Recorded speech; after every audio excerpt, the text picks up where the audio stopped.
Good morning प्यारे बच्चों। आज हम क्लास 9th की सोशल साइंस की वर्कशीट नंबर 46 को डिस्कस करेंगे। बेटा ये आपके इतिहास के चैप्टर 3 नात्सीवाद और हिटलर का उदय से ली गई है और इस वर्कशीट में हम नात्सीवाद और हिटलर का उदय पार्ट 4 को डिस्कस करेंगे।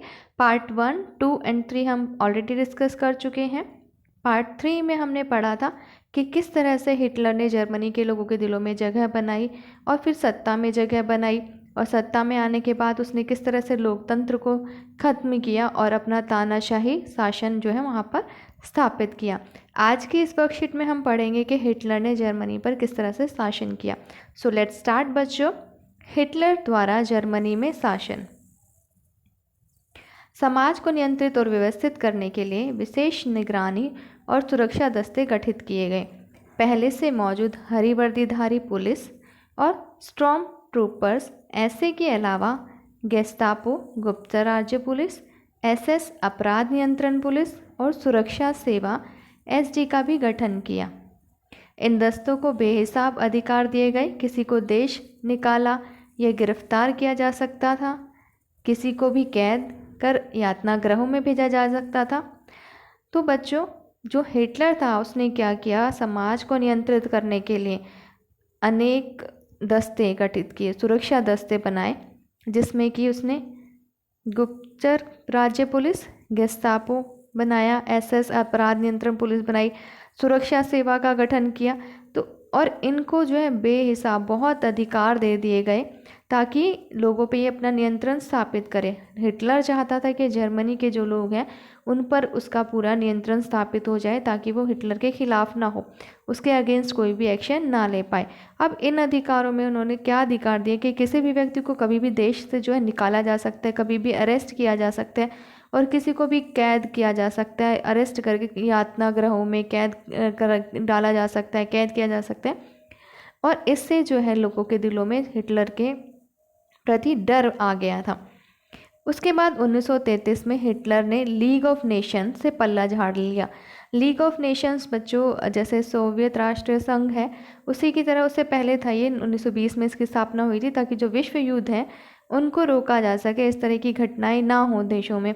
तो हिटलर ने जो है इससे भी पल्ला झाड़ लिया अपना और इसकी शर्तें जो थी वो मानने से मना कर दिया था। और 1936 में जो राइनलैंड था जो जर्मनी से छीन लिया गया था, जब इस पे संधि थोपी गई थी, जहाँ पे इसके जो खनिज भंडार थे, लोह भंडार थे, वो दोबारा से उसने उस पर कब्जा कर लिया हिटलर ने।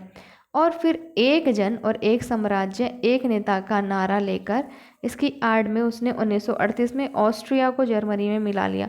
उसका कहना था कि जो ऑस्ट्रिया है उसमें भी जर्मन लोग ही रहते हैं और एक जन एक साम्राज्य और एक नेता होना चाहिए, ये कहकर उसने ऑस्ट्रिया को अपने जर्मन में मिला लिया। इसके बाद हिटलर ने चेकोस्लोवाकिया को हड़प लिया। फिर सितंबर 1939 में उसने पोलैंड पर अटैक करा। उसके बाद फ्रांस और इंग्लैंड के साथ भी उसका युद्ध शुरू हो गया जो दूसरे विश्व युद्ध में बदल गया था। तो फ्रांस और इंग्लैंड के साथ जब लड़ाई हुई तो वो किसमें, उसने दूसरे विश्व युद्ध का रूप ले लिया। सितंबर 1940 में जर्मनी ने इटली और जापान के साथ एक त्रिपक्षीय संधि की। अब 1940 में जर्मनी जो थी, हिटलर ने क्या किया, जर्मनी, इटली और जापान इन तीनों को मिला के एक त्रिपक्षीय संधि की और ये भी इस युद्ध में हिटलर के साथ हो गए। जून 1941 में उसने सोवियत संघ पर हमला किया। जून 1941 में सोवियत संघ मतलब जो रशिया है बेटा, उस पर हमला कर दिया। यह हिटलर की बहुत बड़ी बेवकूफ़ी थी। इसको कहा जाता है कि हिटलर ने ये बहुत बड़ा गलत कदम उठाया था जो सोवियत संघ पर उसने हमला किया। जब जापान ने हिटलर को समर्थन दिया तो क्या हुआ, जो पर्ल हार्बर था अमेरिकी ठिकाने, उन पर बमबारी की गई। इससे जो अमेरिका था वो भी दूसरे विश्व युद्ध में शामिल हो गया क्योंकि उसके ठिकानों पर भी अटैक हुआ, वहाँ पे बमबारी की गई। और यह युद्ध जो है मई 1945 में हिटलर की पराजय, हिटलर की हार और जापान के हिरोशिमा शहर पर अमेरिकी परमाणु बम गिराने के साथ खत्म हुआ। 1945 मई 1945 में हिटलर की हार हुई और अमेरिकी परमाणु बम गिराए गए कहाँ पर, जापान के हिरोशिमा शहर में। अब जब हिटलर जो था सत्ता में आ गया था उसने बहुत सारे बदलाव किए, उसने बहुत अपराध भी किए, बहुत बुरा व्यवहार किया लोगों के साथ। जैसे सत्ता में आते ही नात्सियों ने क्या किया, जो शुद्ध आर्य जर्मन थे उनके अलावा जो भी नस्लें थी, जो भी बीमार व्यक्ति थे, समाज था, शुद्ध आर्य जर्मनों के अलावा उनको कहा कि ये अवांछित है और उनका सफाया करना शुरू किया। उन्होंने कहा कि इन सब की हमें ज़रूरत नहीं है, देश को ज़रूरत नहीं है, देश के लिए बेकार है, सिर्फ जो शुद्ध आर्य जर्मन है वो ही देश के काम आएंगे। और उनको धीरे धीरे ख़त्म करना शुरू किया। उसके लिए उसने अनेक बहाने दिए, जैसे यूथनेसिया, दया मृत्यु का कार्यक्रम है, उसके तहत उसने क्या किया, लाखों जर्मनों को मार दिया गया जो बीमार व्यक्ति थे।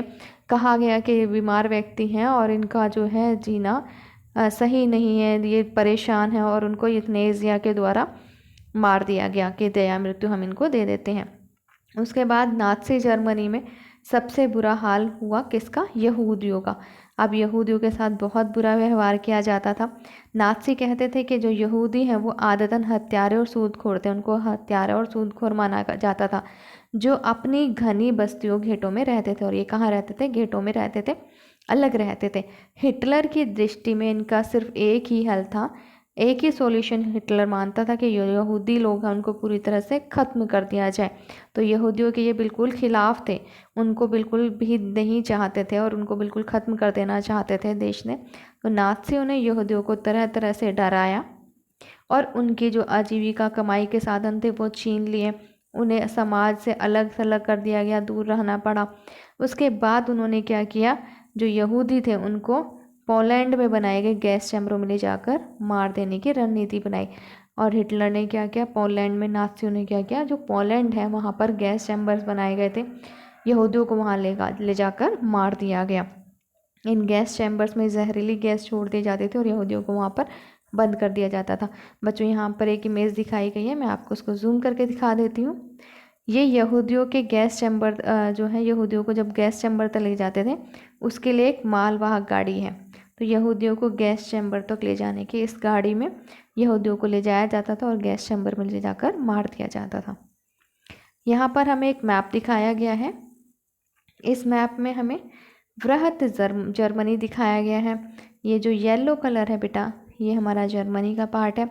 उसके बाद जो धुरी शक्तियों को मदद देने वाले देश थे वो दिखाए गए हैं यहाँ पे, ऑरेंज जो शेड है उसमें Romania, Bulgaria, Hungary, Slovakia, Finland. उसके बाद ग्रीन, डार्क ग्रीन में जर्मन कब्जे वाले इलाके जिस पे जर्मनी ने कब्जा किया था, Lithuania, Poland, Ukraine, Greece, Yugoslavia, इस तरह से ये सारे जो देश हैं जिस पे जर्मनी ने कब्जा किया था।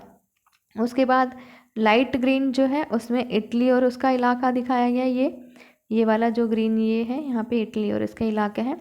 और उसके बाद पर्पल कलर में हमें दिखाया गया तटस्थ देश जो किसी भी एक्टिविटी में शामिल नहीं थे, स्वीडन, स्पेन, पुर्तगाल, स्विट्ज़रलैंड, आयरलैंड, ये सब इसमें दिखाया गया है। आई होप बच्चों आपको ये वर्कशीट यहाँ पे क्लियर होगी, यहाँ तक सब कुछ आपको समझ में आ गया होगा। अगर कोई डाउट है तो आप कमेंट सेक्शन में कमेंट कर सकते हैं। अब हम इस वर्कशीट के क्वेश्चन आंसर्स को डिस्कस कर लेते हैं बेटा। हमारा फर्स्ट क्वेश्चन है, हिटलर ने जर्मनी में नियंत्रण बढ़ाने के लिए कौन कौन से संगठन बनाए। इसका आंसर है, हिटलर ने जर्मनी में नियंत्रण बढ़ाने के लिए निम्न संगठन बनाए। पहला गेस्टापो, गुप्तचर राज्य पुलिस, सेकंड एसएस, अपराध नियंत्रण पुलिस, और थर्ड एसडी, सुरक्षा सेवा। सेकंड क्वेश्चन है बच्चों, नाज़ी सोच के अनुसार अवांछित लोग कौन थे। इसका आंसर है, नाज़ी सोच के अनुसार शुद्ध जर्मन आर्यों के अलावा अन्य सभी नस्लों के लोग, विशेषकर यहूदी तथा जिप्सी, बीमार तथा विकलांग आदि लोग अवांछित लोग थे। थर्ड क्वेश्चन है हमारा, हिटलर ने किन किन देशों पर आक्रमण किया, मानचित्र में पहचाने। तो हिटलर ने ऑस्ट्रिया, चेकोस्लोवाकिया तथा पोलैंड पर आक्रमण किया। फोर्थ क्वेश्चन है हमारा, यहूदियों के साथ नाज़ी व्यवहार किस प्रकार का था। इसका आंसर है हमारा, नाज़ी यहूदियों के साथ बहुत बुरा व्यवहार करते थे। नाज़ी सोच के अनुसार यहूदी अवांछनीय थे। नाज़ी ने यहूदियों को तरह तरह से डराया, उन्हें समाज से अलग थलग कर दिया गया और उन्हें पोलैंड में बनाए गए गैस चैम्बरों में ले जाकर मार दिया जाता था। 5th क्वेश्चन है बच्चों, क्या आपको अपने आसपास किसी प्रकार का भेदभाव नज़र आता है? इसे दूर करने के लिए आप क्या क्या प्रयास करेंगे? इसका आंसर इस तरह से लिखेंगे, मुझे अपने आसपास लिंग के आधार पर होने वाला भेदभाव नज़र आता है। आज भी महिलाओं और लड़कियों को लड़कों से कम समझा जाता है, उन्हें आगे बढ़ने के अवसर नहीं दिए जाते हैं, उन्हें पुरुषों के बराबर अधिकार नहीं दिया जाता।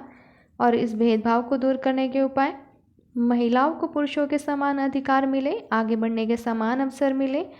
सेकंड, गुणवत्ता युक्त शिक्षा तथा समाज को जागरूक करने की आवश्यकता है। यहाँ हमें कोविड के संदर्भ में एक संदेश दिया गया है, नियमित रूप से अपने हाथों को साबुन और पानी से धोएं।